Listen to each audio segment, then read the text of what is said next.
The following is a paid advertisement of St. Anthony Hospital Orthopedics. References to any specific product, services, or entity does not constitute an endorsement or recommendation by St. Anthony Hospital, Carroll Broadcasting, or its advertisers. The views expressed by the host or guests are their own, and their appearance on the program does not imply an endorsement of them or any entity they represent. Welcome to the St. Anthony Hospital Orthopedic Show with Dr. Richard Godding. Dr. Godding specializes in joint preservation, reconstruction, and replacement surgery, and brings over 25 years of orthopedic excellence to St. Anthony Hospital and to the Carroll area. For more information about Dr. Godding, his practice, or St. Anthony Orthopedics, go to santanthonyhospital.org or make an appointment by calling 712-794-5536. Good Sunday morning, Iowa. It's Dr. Rick Godding. Thank you for choosing to spend a little bit of time with me here this morning. And, of course, this weekend, as you are listening here, is the final weekend, I guess the final day of the Iowa State Fair. And, you know, it's interesting how deep into the fabric of Iowa the State Fair is. You know, I grew up in Oklahoma, and there's a Tulsa State, so I grew up in Tulsa, and there's a Tulsa State Fair, and I think there's an Oklahoma State Fair as well. I'm pretty certain there is, so, which is interesting. But the Tulsa State Fair, I would say it's the same thing, but it's just not as, I guess, deep into the fabric of the state. I guess that's the only way I can put it. It's not the same level. And of course, you know, Oklahoma is definitely an agricultural state, but you know, I guess because yes, there is an Oklahoma State Fair. I just looked. There is an Oklahoma State Fair in Oklahoma City or Norman, in that area. And so I guess given that there's two of them, now Oklahoma's probably a little more than twice the population of Iowa in about the same size of state, so it's definitely a bigger place.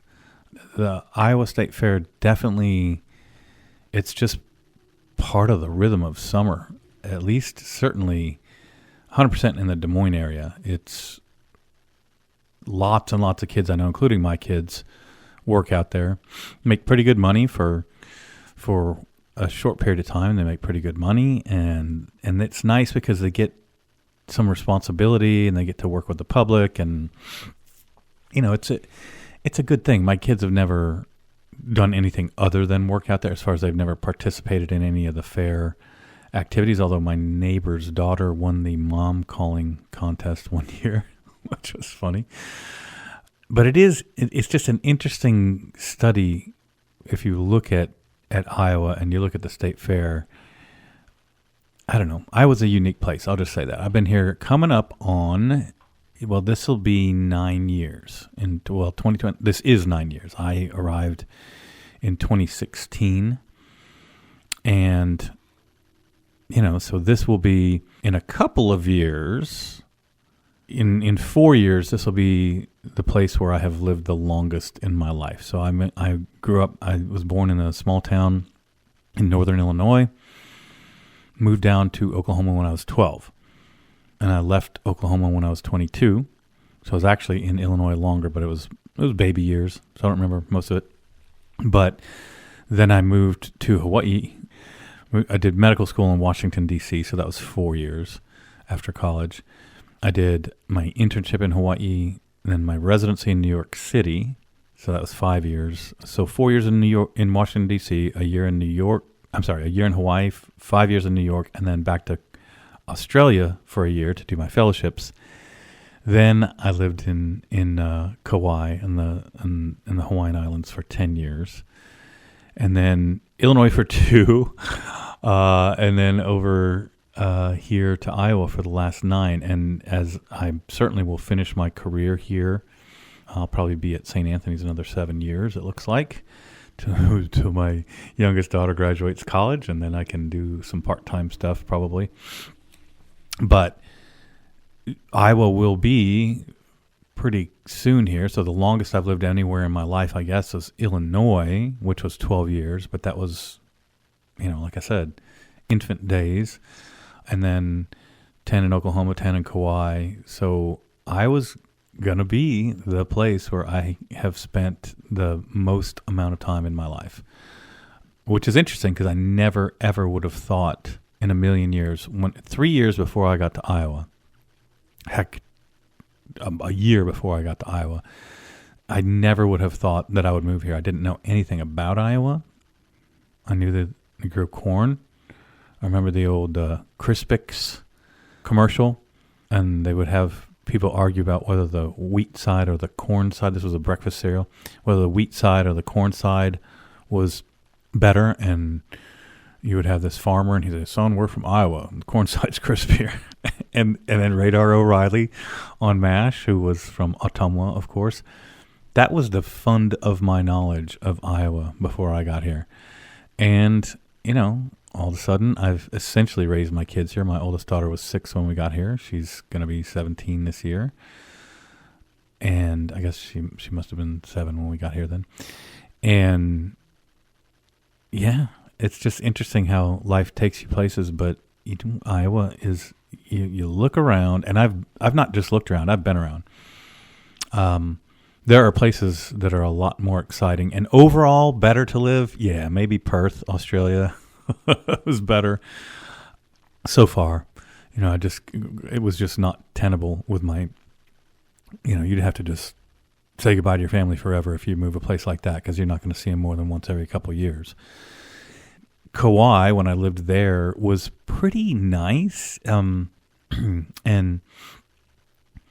got a very different experience living there because I was a doctor at a small hospital in a community. And you can imagine that they were very happy to have, for the first time, their own orthopedic surgeon at that hospital, they being the people that lived there, who were 95% local, Hawaiian, Filipino, Japanese, a lot of local culture, a lot of luau's, big baby parties with 400 people there, weddings with 400 people there, everybody's cousins. I mean, imagine it's a small town island where nobody leaves, really, although that's changing with the economics. People are getting kind of forced out.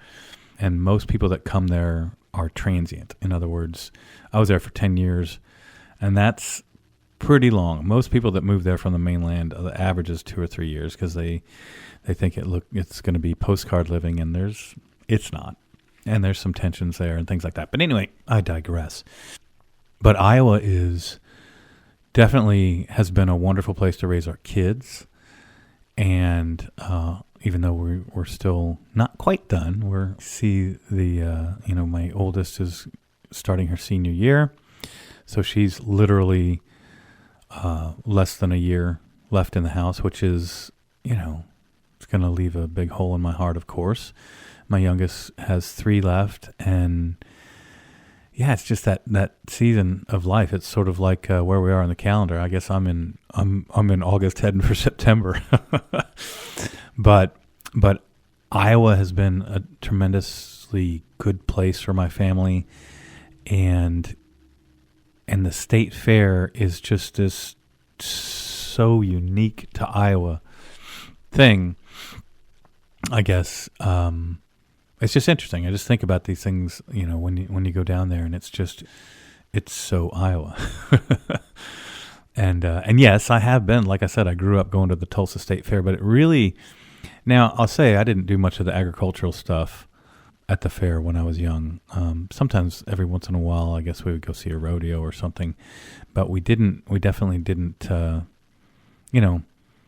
do more of the agriculture stuff. We would go, we would ride rides, we would play games, and we would leave. And probably went 1 year with my mom, and then the rest of the time with my friends. So kids that age, and now these were, we were growing up in Tulsa, so none of us were farm kids, so we didn't have any connection to that.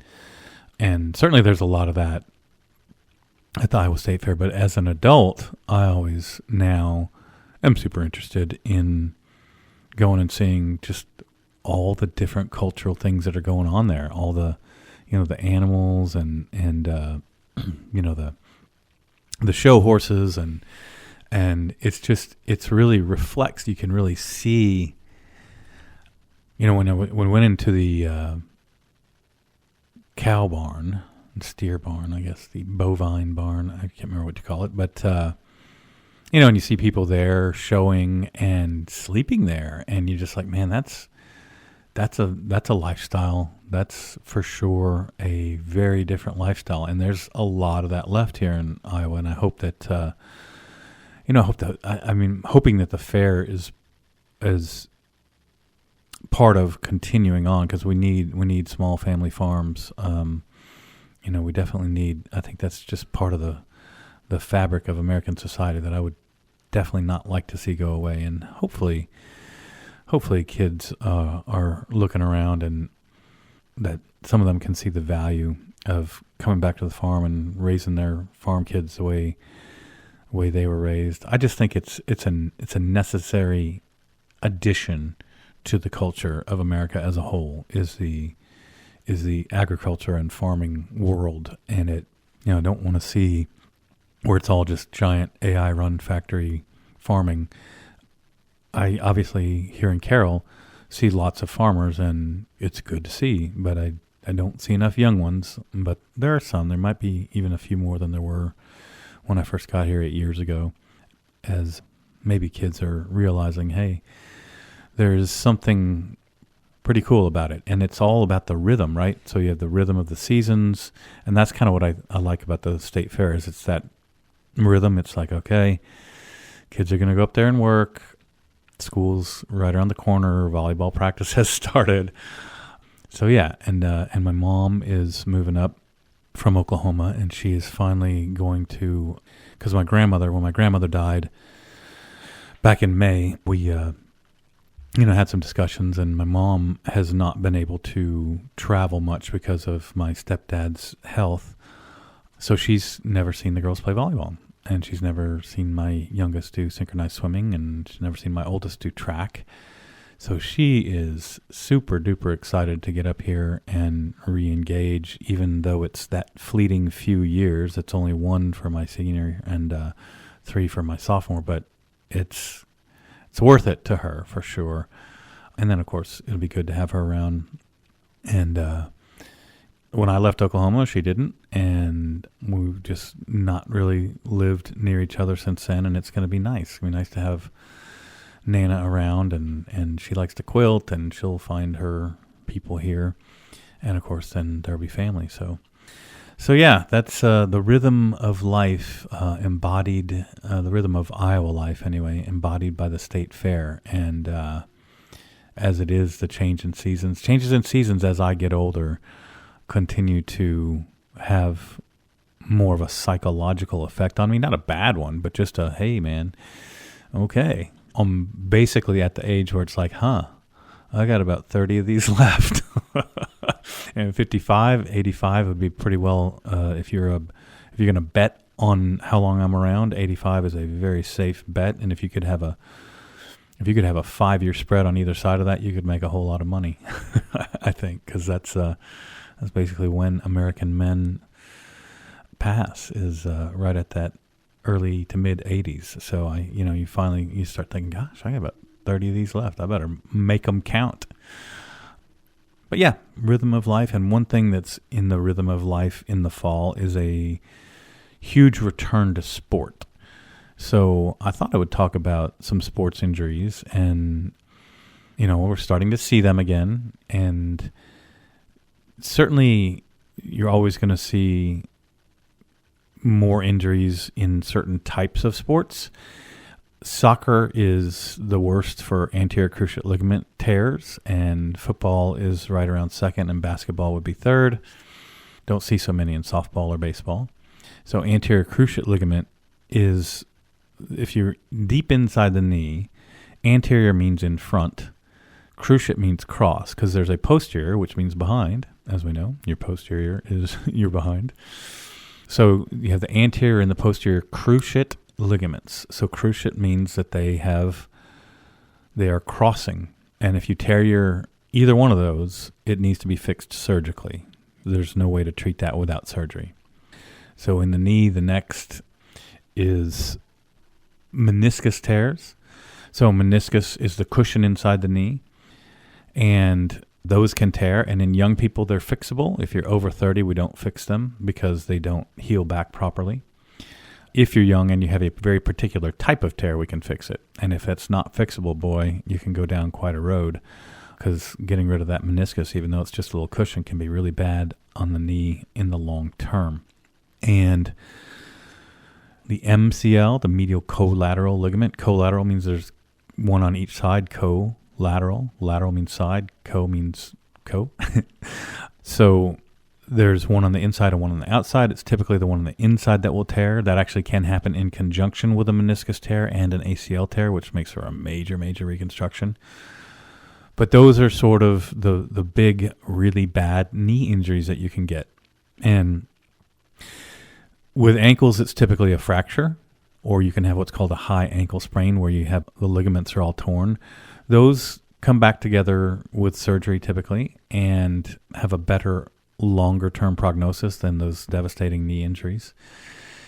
And then the next would be a shoulder separation.